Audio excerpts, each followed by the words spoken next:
Good. Ini mantu tol mang tawa athai da sa.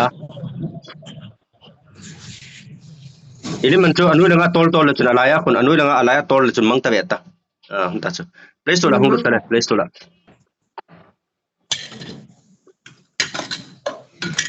Delta mining app tin ka hol chun na. Delta mining app na exchange lo di mining app chum ta. Tu chun install bottle.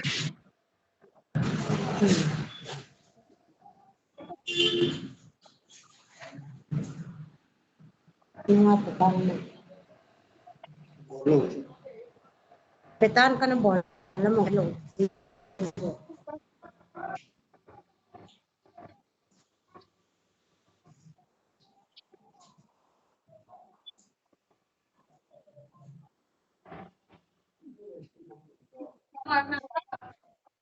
Hulu tala. Heading kat tu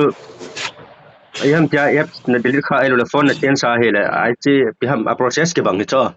a login process is open bol tala open tu chun country select tala country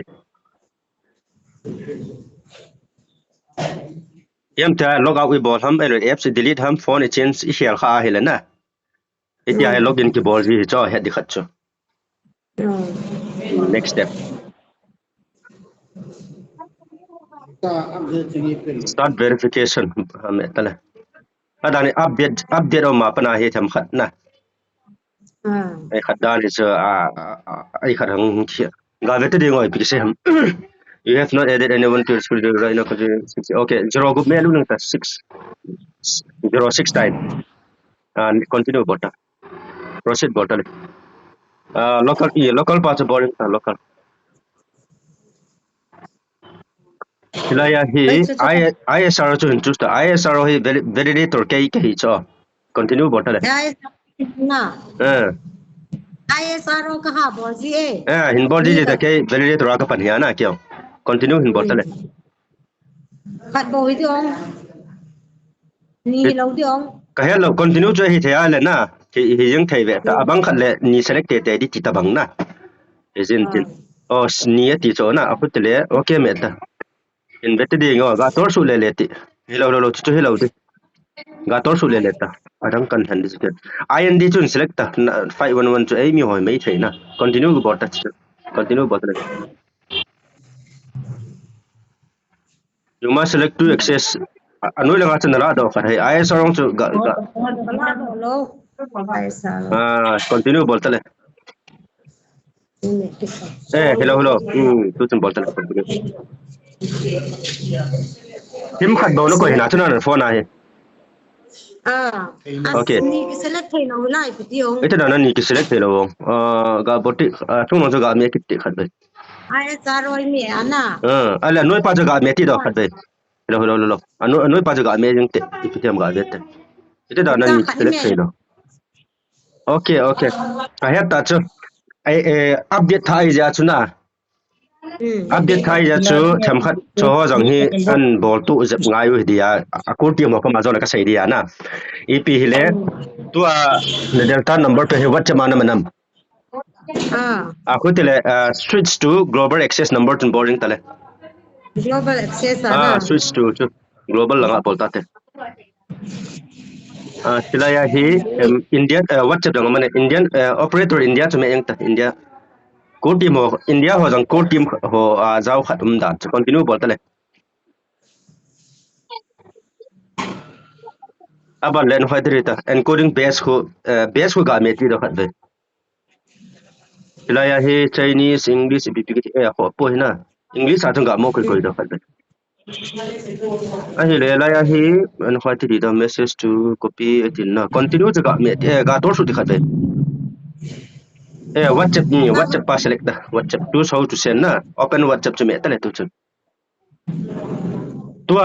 adi chana global pen chu ko team ho so India ho dang sa ho di tan chu da ga bot tu chun that ta le ko team ai India ho dang sa ho di tan da ga bot ta le tu chun da bot la abal I have said anoi lang ga I have hello as bag na bol pe kit ta chu as Asa.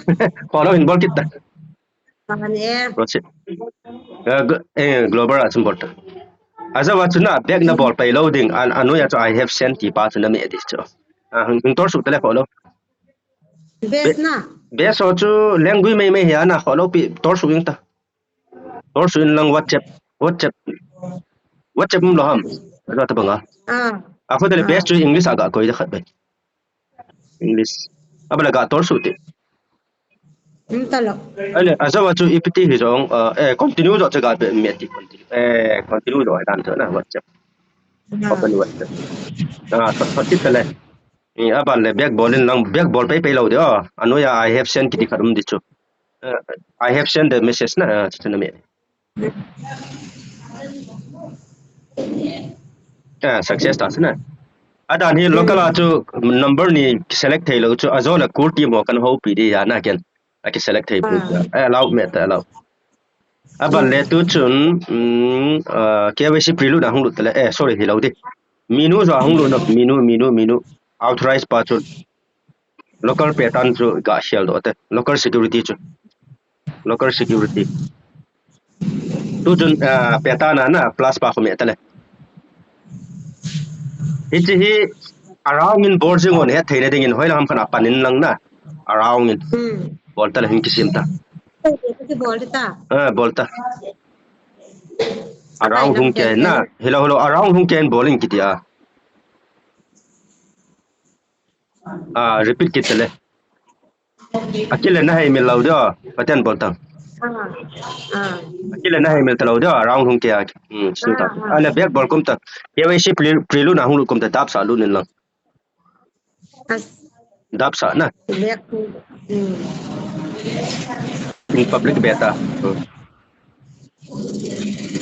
lot and run me tele tu sun Ay, kita po asawa sa lalut to sim kami. kholo chu I bol do chu kholo pe be ga boti khat ve achung comment la okay tu chun na hung do yung ta khat ne app sa cleaner ho app sa hung lu no lo app chu hin da yung ta app da yung ta tu chu na phone na bia cleaner na clean bol no ho la ya Ito po app sa clean ga bol ho na ka ti chu scan pham khat aka kala file pham scanning ki bol ho na la khon lu lin no cho khon clean up storage ki ho na virus risk ki ho ipm cho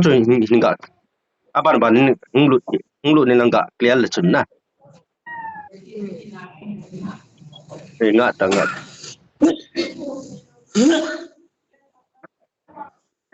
dan ga bot optimize me thai clean ga bol thai chu ban bol la chun na bol le len lang clean up storage am ka ba da am ka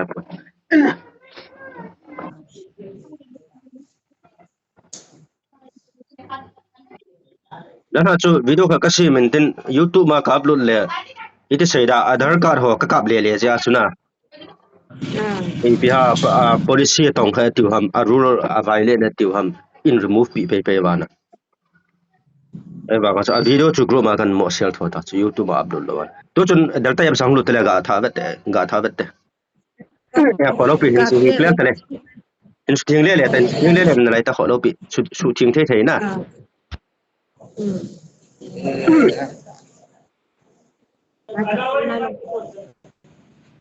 thầy mấy thầy ta chứ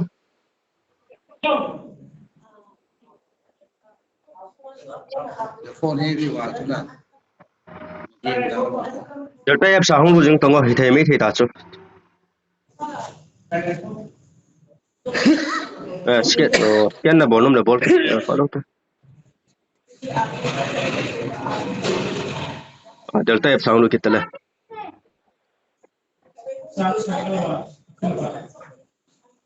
là không được kita job semen lang public KYC free lot and run thầy ta na start me tele authorize now to me ta hazon na petam chu bot tele tu chun hichi head bai pen lo di na hichi ai lo le lang khat na ai bol le tu chun na participate to me tele participate Hilaya hin vote juga boti vote jang chu. New proposal hilau dina vote to sample bol vote chu hin bol tam sebene. บดบ่วินะ Vote juga meta vote chu. Vote na hin ipin na phatsa Aadhaar card chu select jing Aadhaar card. อาจารย์ก็ไม่ออก Submit bol pa.